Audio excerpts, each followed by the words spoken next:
Tagpo, bumalik sa loob ng bulwagan ng mga ninuno sa mga sandaling ito. Si Jiang Chen, Triuvian, ay nakaupo na sa harap ng mga plate ng mga ninuno. Naisip ni Jiang Chen, hindi maaari.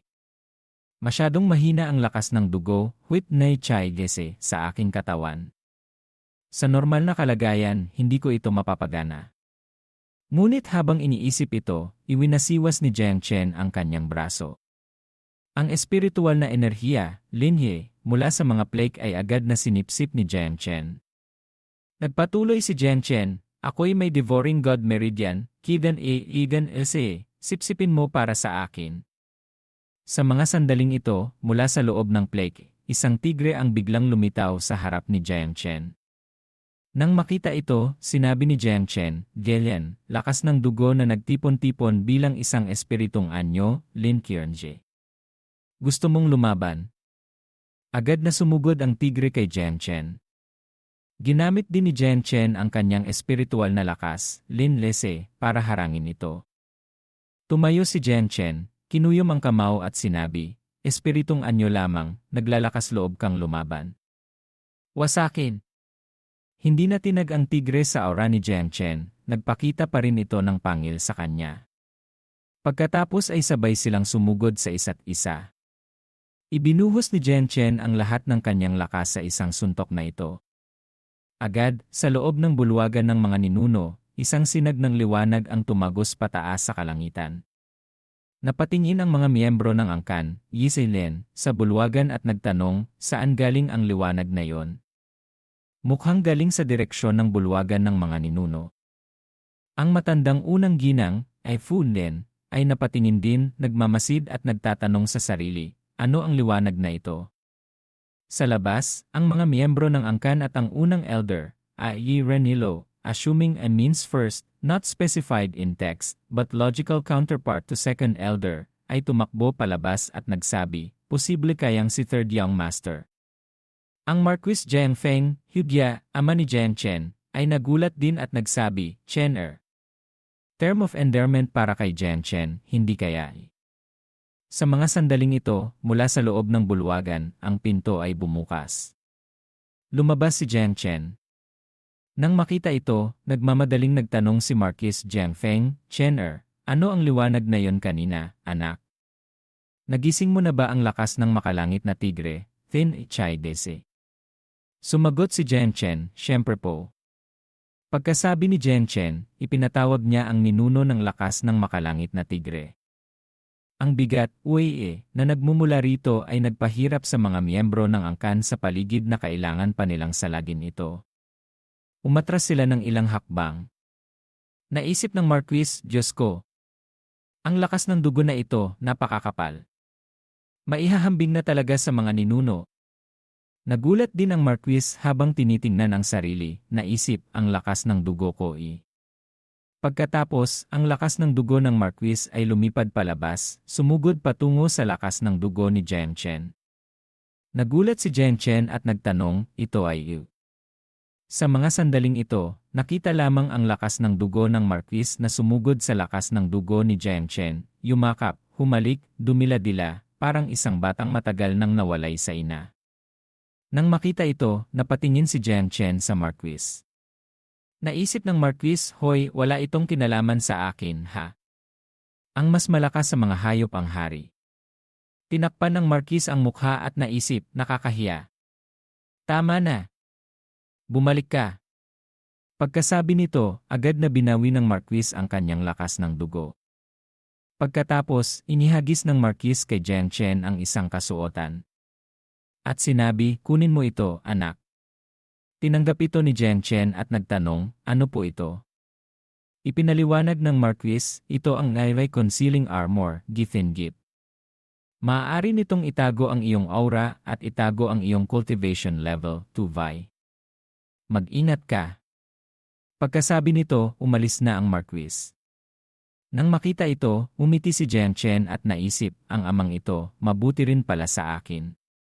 Tagpo, lumipat sa silid ni Jiang Chen. Habang nagkukultivate si Jiang Chen, nag-isip siya, 7 araw mula ngayon, ang araw ng labanan ko kay Wang Han, Ininham. Kailangan kong makalusot sa huling yugto ng Spirit Realm, Hongxi Huli, assuming Hongxi corresponds to spirit realm in Rotor, at kasabay nito ay mayukit ang ikalawang ancient god rune, Dai Viven Yan, para manalo.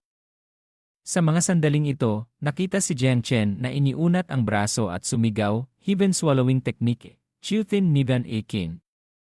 Lamunin mo para sa akin. Tagpo, lumipat sa martial arena, Din Yi Renzi. Pagkatapos ng 7 araw ang nasa kaliwa, ay si Wang Han ng pamilyang Wang. Malapit sa kanya, isang grupo ng mga babae ang nag-cheer, sumisigaw, Wang Han. Wang Han! Daang laban, daang panalo. Saan man lumaban, laging panalo. Sa kabilang banda, ang may hawak na pamaypay ay si Lin Qian, Lei Shu, na malapit ng mamatay. Mayroon siyang grupo ng mga kalbong maskuladong lalaki na sumisigaw, Lin Qian ng pamilyang Lin. Suntok na yayanig sa North Sea, si panaabot sa South Mountain. Samantala, sa panig ng Marquis Jiang Feng, ang mga miyembro ng angkan ay walang ganang nagsasabi, Jiang Chen. Jiang Chen! Pagkakaibigan muna, laban pangalawa. Laban pangalawa. Nang marinig ito, hindi mapigilan ng Marquis ang galit. Sumigaw siya, mga walang kwenta. Ganyan ba kayo mag-cheer? Magsyalis kayo para sa akin. Nang marinig ito ng mga miyembro ng angkan, agad silang tumakbo palayo. Habang tumatakbo, sumisigaw, takbo. Saklolo! Nagalit na ang Marquis. Si Pinuno Wang Yanyi, ama ni Wang Han, sa tabi ay napangiti ng mapanukso. Kakha, Marquis, bakit kailangan pang magalit ng ganyan? Si Pinuno Lin Darinfong, ama ni Lin Qian, ay sumingit, tama naman ang sinasabi nila. Kahit magalit pa ang Marquis, wala rin itong silbi. Ha ha ha ha! Sumimangot ang Marquis at sinabi, talagang iniisip niyo na ang anak kong si Jiang Chen ay tiyak ng matatalo. Habang nagsasalita, naisip niya ang magiging itsura ng 2 anak nila matapos mapatay ni Jiang Chen. Mayabang na sinabi ni Pinuno Wang, hindi lang kami, lahat ng tao dito ay sumasang-ayon. Nagbulungan ang mga tao, 2 nasa peak spirit realm, Hongxi Vin Anan, laban sa isang nasa mid spirit realm, Hongxi Trongwi. Kahit paano lumaban, tiyak na panalo na sila. Pupusta ako, sa loob ng 1 oras ng insenso, 1 sukatan ng oras, si Jiang Chen ay bagsak na. Hindi na kailangan. Sa tingin ko, kalahating oras ng insenso pa lang, hindi na niya kakayanin.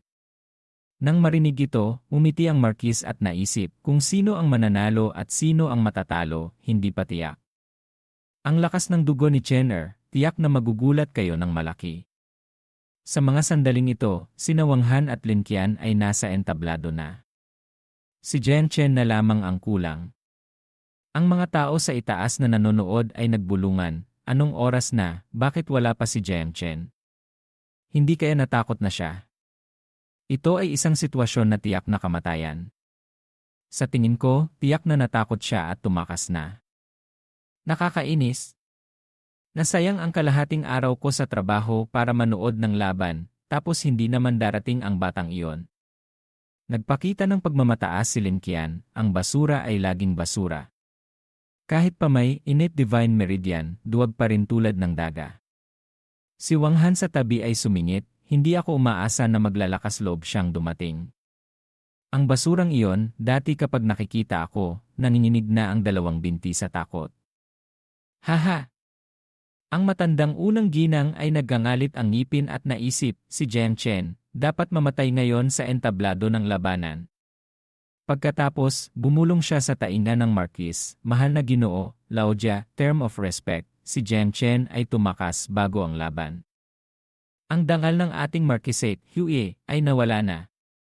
Kailangan nating agad magpadala ng tao para hanapin siya.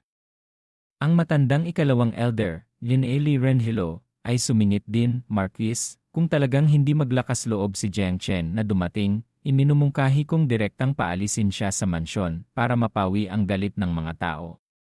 Iwinasiwas ng Marquis ang kamay at sinabi, huwag magmadali, maghintay tayo. Naisip ni Tignan, concubine supportive mother figure kay Jiang Chen, Chener, sana huwag kang dumating, anak. Tumayo si Pinuno Wang, itinuro ang Marquis at sinabi, Marquis Jiang Feng. Si Jiang Chen ang naghamon ng laban sa aming dalawang pamilya, pero hindi siya nagpakita. Akala ba niya ay putik lang kami? Si Pinuno Lin sa tabi ay nag-utos, Qianer, affectionate term for Lin Qian. Agad mong patayin ang haliparot na si Jiang Yu, Triu Dan Hlen, kapatid ni Jiang Chen, sa harap ng lahat. Ipaghiganti mo ang iyong kapatid. Sinumang humadlang sa iyo ay kaaway ng ating dalawang pamilya. Tumayo ang Marquis at nagsalita, tingnan natin kung sino ang maglalakas loob. Hanggat wala pa si Qianer, walang sinuman ang gagalaw. Sumingit din ang Hallmaster Luo, Leslie Nivel Inne, hanggat wala pa si Master Alchemist Jiang, Triu An-S, sana'y huminahon muna ang dalawang family head, huwag padalos-dalos. Nagbulungan ang mga manonood sa itaas, hindi dumating si Jiang Chen, mag-aaway na ba ang mga family head? Mas maganda kung mag-away sila. Kung hindi, lugi ang taya ko. Haha, may magandang palabas na. Itinuro ni Pinuno Lin si Hallmaster Lu, Hallmaster Lu. Binibigyan ka namin ng respeto, hindi ibig sabihin na takot kami sa'yo. Habang nagsasalita, sumenyas siya kay Lin Qian na kumilos. Naintindihan ni Lin Qian at tumango. Sa kabilang banda, hindi pa alam ni Hallmaster Luo ang intensyon niyang pigilan siya. Galit na sinabi kayo. Sa mga sandaling ito, iwinasiwas ni Lin Qian ang palad patungo kay Jiang Yu, sumisigaw, haliparot, mamatay ka na para sa akin. Nang makita ito, nagulat sina Marquis Jiang Feng at Hallmaster Luo, bastardo. Naglakas loob kang umatake ng patago. Hindi maganda. Naisip ni na Pinuno Lin at Pinuno Wang, kakha, wala nang silbi. Huli na ang lahat. Ginawa mong iunuko ang anak ko, masyadong madali pa ang kamatayang ito para sa kanya. Yini denye, walang sinuman ang makakapagligtas kay Jiang Yu. Naisip ni Jiang Yu, kapatid na Chen, ngiris ka, mukhang sa susunod na buhay na lang tayo magkikita. Sa mga sandaling ito, umalinggaw ang boses ni Jiang Chen, huwag kang mag-alala, nandito na ako. Nang marinig ito ng tatlong family head, napatayo sila sa gulat. Sa mga sandaling ito, tumalon si Jiang Chen sa harap ni Jiang Yu, sumigaw, wasakin. Nang makita siya ni Jiang Yu, tinawag niya, kapatid na Chen. Sina Marquis Jiang Feng at Hallmaster Luo ay napatayo sa tuwa, Qianer. Master Alchemist Jiang. Ang dalawang family head sa kabilang panig ay naggangalit ang ngipin sa galit, nakakainis. Tamang-tama naman ang dating ng batang ito. Sumingit si Pinuno Lin, kahit dumating pa siya, ano naman?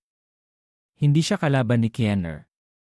Mayabang na sinabi ni Lin Qian, Jiang Chen, hindi ka rin masama. Nagawa mong harangin ang aking Divine Demon Heaven Devourer, ni Manithin. Sa mga sandaling ito, tumalon si Jiang Chen papasok sa entablado ng labanan. Ikinumpas ni Jiang Chen ang kamay at sinabi, ayokong mag-aksaya ng oras. Sabay na kayong dalawa. Nang marinig ito, napatingin si Wang Han kay Lin Qian at sinabi, kapatid na Lin Qian, mukhang minamaliit tayong dalawa.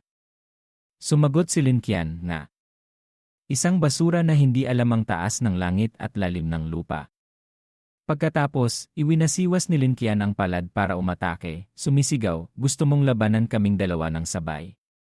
Subukan mo munang salagin ang isang ataking ito mula sa akin. Demonic Devouring Heaven Palm, Song Mayethen. Nang makita siyang sumusugod, umiti si Jiang Chen at sinabi, kung hindi kayo sabay lalaban, huwag ninyo akong sisihin. Ipinatawag ni Jiang Chen ang kanyang bloodline spirit beast, Heavenly Teacher suppresses demons, Thin Ice Siyelma. Agad, ang lakas ni Lin Qian ay sinisipsip ng puting tigre.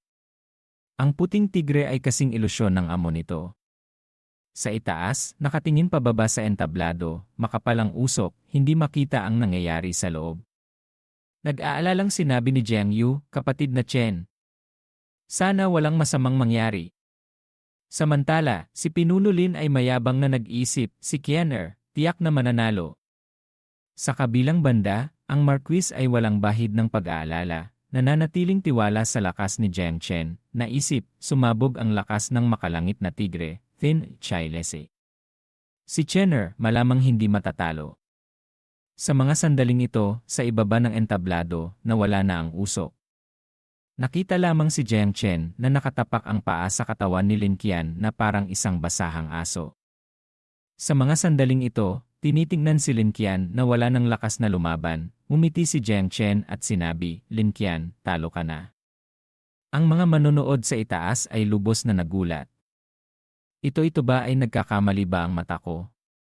Si Lin Qian, paanong natalo ni Jiang Chen sa isang dalaw lang? Si Jiang Chen, siyam na araw pa lang nagkukultivate.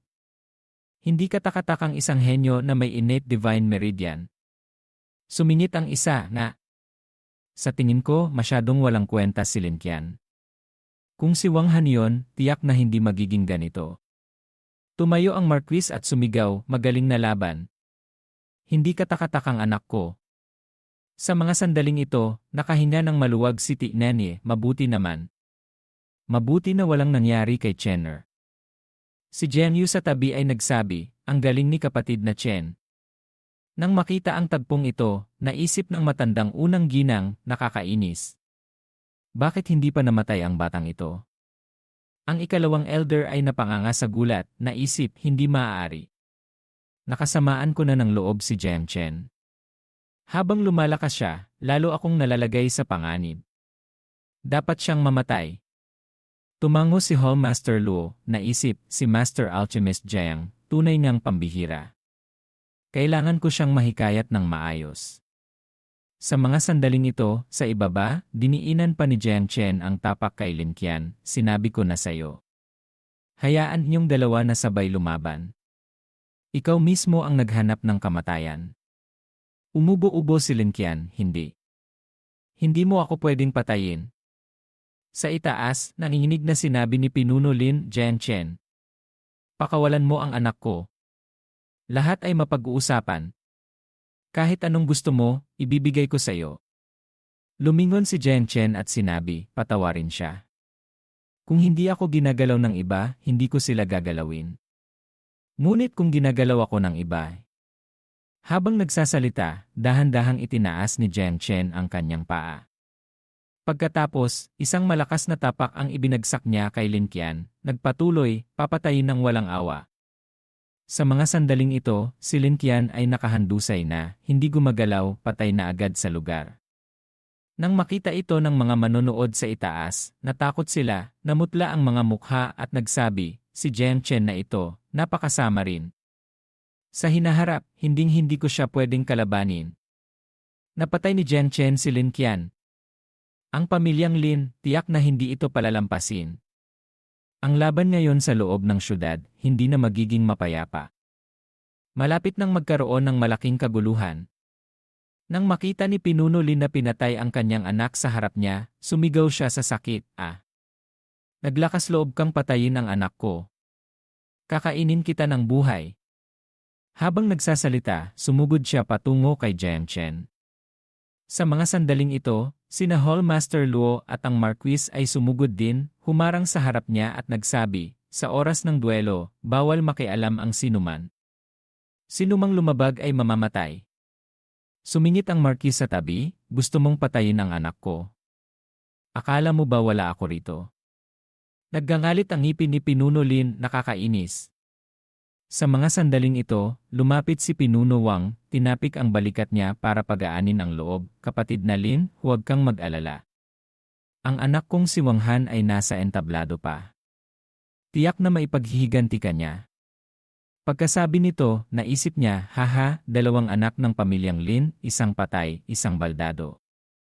Mas madali na silang lamunin ngayon. Tinutulungan talaga ako ng langit.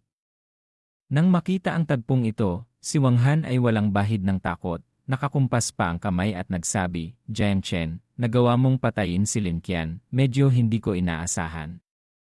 Pero sayang, ngayon ay tiyak na mamamatay ka." Sumagot si Jiang Chen, "Sino ang nagbigay sa iyo ng lakas ng loob na magsalita ng ganyan sa harap ko? Ang huling gumawa niyan ay katulad ng kakamatay lang sa harap mo." Walang bahid ng pag-aalala si Wang Han. Naglabas siya ng kanyang aura at sinabi, "Dianen. Siyempre, ang lakas ko ang nagbigay sa akin ng tapang. Ha ha ha ha."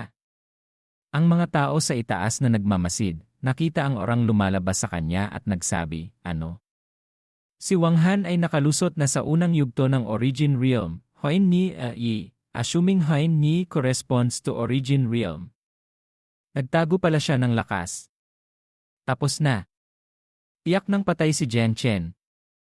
Ang agwat sa pagitan ng Spirit Realm, Hong Si, at Origin Realm, Hoin Ni, ay hindi kayang-punan ng talento. Naisip ng ikalawang elder at ng unang ginang, napakabuti. Tiyak ng patay ang batang si Jian Chen. Ha ha ha. Tinutulungan ako ng langit. Jian Chen, tingnan natin kung paano ka makakaligtas ngayon. Nagulat si Hallmaster Luo, patay na. Si Wang Han ay isa ng martial artist sa Origin Realm. Si Master Alchemist Jiang ay nasa panganib. Nag-aalalang sinabi ni Tianji, mahal na Marquis, hinding-hindi mo pwedeng hayaang may mangyaring masama kay Chenner. Nagmamadaling sinabi ni Jiang Yu sa tabi, kapatid na Chen. Mag-ingat ka. Sumagot ang Marquis, huwag kayong mag-alala. Tiyak na poprotektahan ko si Chenner ng buo. Pagkasabi nito, naisip ng Marquis, mukhang kailangan ko ng itaya ang lahat. Naggangalit ang ngipin ni Pinuno Lin at sumigaw, patayin siya. Bilis, patayin si Jian Chen, ipaghiganti ang anak ko. Sa itaas, itinuro din ni Pinuno Wang at sumigaw, Hanner, affectionate term for Wang Han. Bilis, patayin si Jian Chen. Narinig ito ni Wang Han sa ibaba at sumagot, opo. Dragon Snake 9 Transformations, Long Na Kubin. Mamatay ka na para sa akin. Habang nagsasalita, iwinasiwas ni Wang Han ang palad patungo kay Jian Chen. Nang makita ito ng mga manonood, nagulat sila, iyan ang tanyag na ultimate skill ng pamilyang Wang. Ginamit na ni Wang Han ang tunay niyang kakayahan. Hindi na maliligtas si Jian Chen. Tingnan niyo, hindi na siya lumalaban. Sumeryoso ang mukha ni Jian Chen, unang yugto ng Origin Realm. Sakto, gagamitin kita para subukan ang ikalawang anyo ng aking Tyrant Heaven Fist, Yethin Queen. Habang nagsasalita, isang set ng gintong baluti, Kim Gip, ang lumitaw sa likod ni Jian Chen. Kinuyom ni Jian Chen ang kamao, iwinasiwas ito at sumigaw, Heaven Shattering Kill, Yethin Aste. Sa mga sandaling ito, nagsalpukan silang dalawa. Mayabang na sinabi ni Wang Han, isang nasa Spirit Realm, Hong Giai lamang. Gusto mo pang umabot sa langit? Ngumiti din si Jian Chen at sumagot, subukan nating tingnan kung sino sa huli ang mamamatay. Pagkatapos, ang kamao ng gintong baluti ni Jian Chen ay winasak ang atake ng Dragon Snake ni Wang Han. Nang makita ito ni Wang Han, lubos siyang nagulat, ano? Hindi maaari. Sa mga sandaling ito, sumugod si Jian Chen at sumigaw, magsisi ka sa impyerno. Tinabunan ni Wang Han ang mukha at sumigaw, hindi. Pagkatapos, isang suntok mula sa gintong baluti ang bumagsak kay Wang Han. Isang malakas na bang ang umalingaw-ngaw, nagkalat ang alikabok. Nang mawala ang alikabok, nakita ang anyo ni Wang Han na nakahandusay doon. Ang mga manonood sa itaas ay hindi makapaniwala sa kanilang mga mata. Bakit parang palagi akong nagkakaroon ng ilusyon ngayon? Kanina lang, nakita kong si Wang Han ay natumba sa isang suntok ni Jian Chen. Sumagot ang katabi niya, Diyos ko. Hindi iyon ilusyon. Si Jian Chen na nasa Spirit Realm, Hong Giai, lamang ay nagawang tumawid ng antas para patayin si Wang Han na nasa Origin Realm, Hoin Giai na. Nabaliw na ang mundong ito. Isang henyo ang dinurog ng isang basura. Ano ba talaga ang nangyayari dito? Nang makita ito ng matandang unang ginang, naggangalit ang ngipin, paano nangyari ito? Nanalo na naman si Jian Chen. Sumingit ang ikalawang elder, itong si Wang Han, peke ba ang paglusot niya sa Origin Realm? Bakit kahit si Jian Chen ay hindi niya matalo? Narinig ng Marquis ang kanilang bulungan, lumingon at nagtanong, Yee. Ano ang binubulong ninyo dyan? Agad na iwinasiwas ng ikalawang elder at unang ginang ang kanilang mga kamay at sumagot, ahahaha. Tinutulungan ng langit ang Marquisate. May henyong tulad ni Jian Chen, ito ang tunay na biyaya ng Marquisate. Sumingit din ang ikalawang elder, tama. Tama. Sa pagkakaroon kay Jiang Chen, tiyak na uunlad ang Marquisate. Nang marinig ang mga salitang ito, gumaan ang loob ng Marquis at mumiti siya. Sa itaas, iwinasiwas ni Pinuno Lin ang kamay ay, "Pinuno Wang, ano nang gagawin natin ngayon? Nandito si Hallmaster Luo at si Marquis Jiang Feng, hindi tayo pwedeng umakyat para humadlang." Naisip ni Pinuno Lin, bakit anak ko lang na si Lin Qian ang namatay? Si Wang Han, huwag siyang umasang makakatakas sa kapalaran na ito. Mamaya, hindi ako kikilos. Hihintayin kong mapatay si Wang Han bago kumilos. Walang bahid ng pag-aalala si Pinuno Wang, tumawa pa ng malakas, haha. Sino ang nagsabing talo ang anak kong si Wang Han? Nagsisimula pa lang ang laban. Nang marinig ito, naisip ni Pinuno Lin, ano? Hindi kaya may alas pa si Wang Han? Sa ibaba ng entablado, lumapit si Jiang Chen kay Wang Han, "Wang Han, bago ako nagising ng aking Divine Meridian, ginawa ninyo ni Lin Qian na libangan ang pagbugbog at paghamak sa akin. Ngayon, papatayin kita. May gusto ka bang sabihin?" Narinig ito ni Wang Han ngunit walang takot, napatawa pa siya. "Haha! Patayin ako." Sa mga sandaling ito, sa katawan ni Wang Han, isang madilim na enerhiya, maye, demonic ki, ang lumabas. Tumayo siya at nagpatuloy, "Isang basura na tulad mo, nangangarap ka rin ng ganyan." Nang makita ni Jiang Chen ang demonic ki sa katawan niya, lubos siyang nagulat. Naisip, demonic ki. Hindi ko inaasahan na sa maliit na Tianyuan Kingdom, Thin Muin Kus, na ito, may bakas pa ng mga heavenly demon, Thin Ma. Mukhang noon, hindi pa sapat ang paglipol ko sa lahi ng mga heavenly demon. Nagbulungan ang mga manonood sa ibaba, ano ang itim na enerhiyang iyon? Bakit parang lalong lumakas ang aura ni Wang Han? Hindi inaasahan, may alas pa pala si Wang Han. Sa pagkakataong ito, mukhang tiyak ng patay si Jiang Chen. Si Jiang Chen, masyado pang bata. Sayang ang dalawang innate divine meridian ng Tianyuan Kingdom, ngayon, isa ang tiyak na mamamatay dito. Nang makita ito, sina Marquis Jiang Feng at Hallmaster Luo ay agad na bumaba, sumisigaw, "Chener! Master Alchemist Jiang!" Nang makita silang dalawa na balak humadlang, sina Pinuno Lin at Pinuno Wang ay humarang sa kanila. Sinabi ni Pinuno Wang, "Sa oras ng labanan, bawal makialam ang sinuman." Iyan ang sinabi ni Hallmaster, hindi ba? Sumingit si Pinuno Lin sa tabi, "Pinatay na ni Jiang Chen ang anak ko. Ngayon, tiyak na dapat siyang mamatay." Nang makita ito, sumigaw ang Marquis, "Sino ang maglalakas loob?" Pagkatapos, nagsimulang maglaban ang apat. Sunod-sunod na sigawan ang maririnig, "Ikaw na matanda. Ngayon, pipilayin ka na ng Hallmaster na ito. Matagal na akong naiinis sa'yo. Duan Ziju Son Kuo, si panapuputol sa lahi, isang mapanirang technique name." Samantala, sa panig ni Jiang Chen, si Wang Han ay sumugod habang nagsasabi, "Napilitan akong gamitin ang demonic ki, maaari ka nang mamatay ng payapa." Habang nagsasalita, ang demonic ki sa kanyang katawan ay naging isang anyo ng demonyo, iwinasiwas ang braso patungo kay Jiang Chen. Nang makita ito ng matandang unang ginang, umisi siya, "Haha! Mamatay ka na." Ang ikalawang elder sa tabi ay mayabang ding tumawa.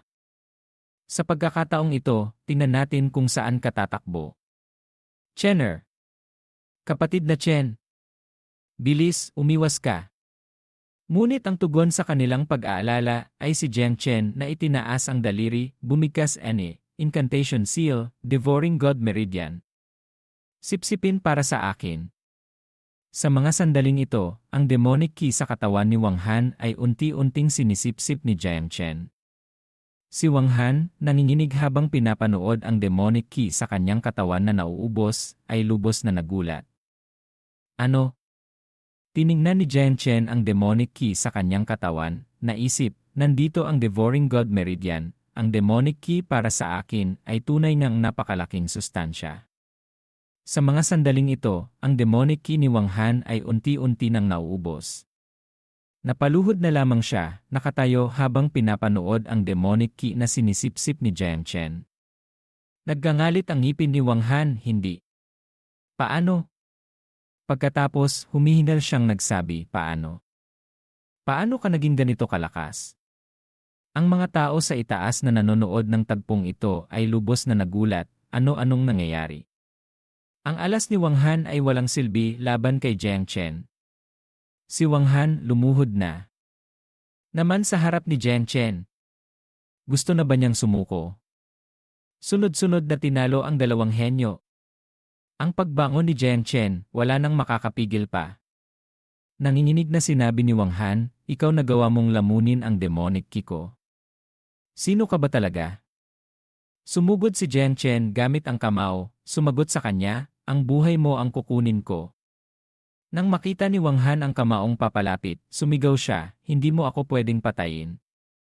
Kung hindi, makakasamaan mo ng loob ang dalawang pamilyang Lin at Wang. Patawarin mo, hindi pa rin natinag si Jiang Chen nang marinig ito. Isang suntok ang ibinagsak niya, sumisigaw, mamatay ka na. Agad, isang tunog ng tea-crack ang umalingaw-ngaw. Si Wang Han ay dahan-dahang bumagsak. Tumalikod si Jiang Chen at umalis. Nang makita ito ng mga manonood sa itaas, nagsabi sila, si Wang Han patay na. Ang ekspresyon ng mga tao mula sa marquisate ni Jiang ay biglang nagbago. Ang mga manonood ay napatayo rin, sumisigaw, si Wang. Si Wang Han, patay na. Isa siyang martial artist sa Origin Realm. Si Jiang Chen, napakahalimaw na. Hindi inaasahan, nagawa niyang tumawid ng antas para patayin si Wang Han. Nandito siya, ang marquisate ng Jiang Han, Yi Tiu Huye, Jiang Han Marquisate sa Rotor, tiyak na lalago ng husto. Sumagot ang katabi niya, hindi pa tiyak yan. Ang pamilyang Lin at pamilyang Wang, tiyak na hindi sila upo lang at papanoorin si Jiang Chen na lumakas. Naggangalit ang ngipin ng matandang unang ginang na isip, nakakainis. Nandito ang batang hayop na ito, tiyak na hindi makakamana ng posisyon ng Marquis ang anak ko. Dapat siyang mamatay. Naisip din ng ikalawang elder, ang batang ito, napakalupit kumilos. Kung hahayaan siyang lumakas, sa hinaharap, tiyak na hindi niya ako patatawarin. Mukhang ang mungkahi na sinabi sa akin ni Pinuno Wang noon ay maaari ng isagawa. Sa mga sandaling ito, galit na sumugod si Pinuno Wang Jiang Chen. Naglakas loob kang patayin si Han'er. Mga tauhan ng pamilyang Wang makinig. Kahit anong mangyari, patayin si Jiang Chen. Agad ding hinugot ni Pinuno Lin ang kanyang espada at nag-utos, ngayon, si Jiang Chen ay tiyak na dapat mamatay. Patayin siya. Ang mga miyembro ng angkan sa likuran nila ay sumigaw din, opo. Patayin. Ipaghiganti ang Young Master. Sumigaw din ang Marquis sa panig na ito, harangin sila. Protektahan si Chen'er. Pagkatapos, ang mga miyembro ng angkan ay sumugod din patungo kay Jiang Chen, nagsasabi, si Third Young Master ang pag-asa ng pagbangon ng Marquisate. Protektahan si Third Young Master. Harangin sila. Agad ding umatek si Hall Master Luo, si Master Alchemist Jiang ay tao ng aking Lucian Hall, Desi Livein. Sinumang maglakas loob na saktan siya ay magiging kaaway ng Lucian Hall. Napatingin ang Marquis kay Jiang Chen at sumigaw, Chen'er, isama mo sina Jiang Yu at ang iba pa, mauna na kayo. Dito, si ama ang haharang. Nang marinig ito, sumagot si Jiang Chen, sige po. Naisip ni Jiang Chen, sa tulong ni Hall Master, ang panig ni ama ay malamang walang magiging problema. Nang makita ni Pinuno Wang na paalis na si Jiang Chen, sumigaw siya, ikalawang elder. Ngayon ka pa hindi kikilos? Kailan mo pa hihintayin? Agad, isang tao ang lumipad patungo sa ikalawang elder na may napakabilis na kilos. Nang makita ito, lubos na nagulat ang Marquis, ano? Ikalawang elder, ikaw ay isang espiya. Naisip ni Hall Master Luo, hindi maganda. Si Master Alchemist Jiang ay nasa panganib. Humarang si Pinuno Wang sa harap ng Marquis, harangin sila. Huwag niyong hayaang mailigtas nila si Jiang Chen. Sumingit si Pinuno Lin sa tabi, ngayon, si Jiang Chen ay tiyak na mamamatay.